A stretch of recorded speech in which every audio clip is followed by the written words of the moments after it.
Santi klausia, ar savo autoritetu galite sutaikyti mūsų opozicionierius, kurie kaip vaikai išsidirbinėja ir dėl vieno nepatinkančio posto ar veiksmo meta šalin dešimtmečius trukusias draugystės ir bendras veiklas ir pradeda vienas kitą šmeižti? Ar galite savo autoritetu pastatyti, taip sakant, nubraukti? Aš atsakau truputį kitaip.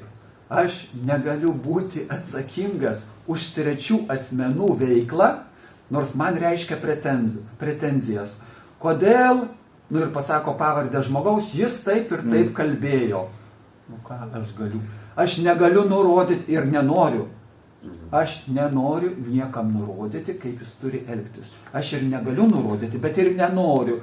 Aš negaliu jums, Laurynai, liepti, kad jūs sakytumėt tokią frazę, o ne kitokią. Aš negaliu, nes tai būtų negražu iš mano pusės, ir tai nepadoru iš mano pusės. Aš jūs jau prievartaučiau dėl kažko tai, arba bandyčiau su jumis dėrėtis. Jūs elkitės, aš kalbu Lietuvos žmonėm, elkitės, kaip jums atrodo teisingai, įvertindami, ar jums pagrindinės tezės, kurias aš sakau apie Lietuvą, ar jos yra tinkamos ar ne. O dabar dėl opozicijos, čia klausimas, Seime nėra jokios opozicijos.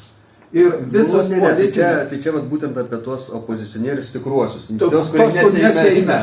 Nes Seime visiems jiem kryžius, negražus.